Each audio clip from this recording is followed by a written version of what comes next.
Another area to consider for maintenance are your spokes and your wheels. Now, most of the time your spokes are probably going to be fine, but if you're a heavier rider, you do more miles, or you've got a more powerful hub motor, you could find some spokes starting to loosen up.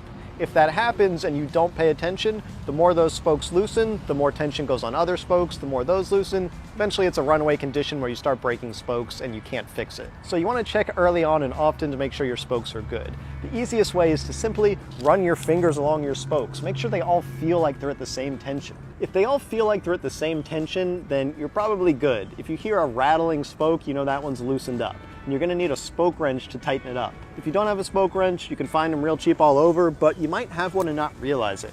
If you have one of these bike multi-tools that come with a lot of e-bikes, open up this wrench. Among the different sizes, you probably have one for spoke nipples. The nipple is the end of the spoke here. There are different sizes of nipples. Do with that what you may. So hopefully this is going to be the right size for your bike. In this case, it actually is. This one says it's a 14 gauge. So let's try that out and make sure we fit. And we do, so perfect. Now you do need to be careful messing with your spokes. If you don't know what you're doing and you over tighten or over loosen them, you're gonna get your wheel out of true.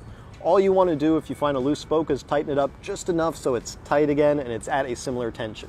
You can even do the guitar method and kind of pluck the spokes and you'll hear a little bit of a ding like a guitar string. You wanna make sure you match that. You don't wanna over tighten these things because you're gonna walk your rim out of true. I did a whole video on truing wheels. I'll put a link to that up here if you want to get into that. It's a little bit more than beginner maintenance.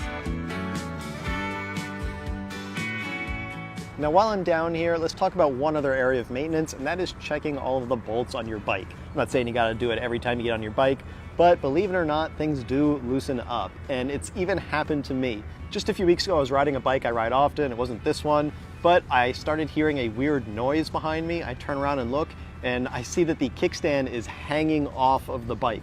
One of the two bolts that holds it on had fallen out and the kickstand was just dangling there, dragging on the street. So even someone like me who you would think knows a thing or two about bikes, even I forget to check some of these things from time to time. And so it's a good idea to just go around your bike, look at all the important bolts, make sure everything's on there. Things like brakes, things like your headset bolts, things like your steering stem, all of this stuff is critical. If any of these things were to loosen up, it could be very dangerous. A kickstand falling off, not as important as long as it doesn't go into the spokes, but certainly any critical bolts you want to inspect fairly often. Just make sure they're all torqued down nice and tight, nothing's loose and rattling. If you're really worried about it, you can make it easy on yourself by taking a paint pen and just putting a line across the bolt onto the bike or onto the brake caliper, whatever it lines up with. And that way you can just look at it and see if the line lines up, you know you're good and the bolt hasn't moved, or there's the freak chance where it turned an entire 360 degrees, but that usually doesn't happen. Now, if you have a folding bike like this one, this is the ADO Air, you're gonna wanna check these bolts and the folding mechanisms as well, because it's critically important that those stay where they are, that they stay tight. Either of these folding mechanisms, either in the middle of the bike or at the handlebars here, if they were to come loose, that could be very dangerous. So you wanna make sure you're checking these when you're going around and checking your important bolts to ensure that everything is safe and ready to ride each time you hop on the bike. Now the one last common maintenance step that I would probably include would be cleaning your chain. However, you don't do it as frequently as these other things, and I've got a whole video I'm going to be doing soon on cleaning every part of your bike, and this is a belt drive bike, so I wouldn't be able to do it here anyways, but I'm gonna have a whole video on that soon. So this covers all of the major maintenance that I think you'll need on a more daily to weekly basis.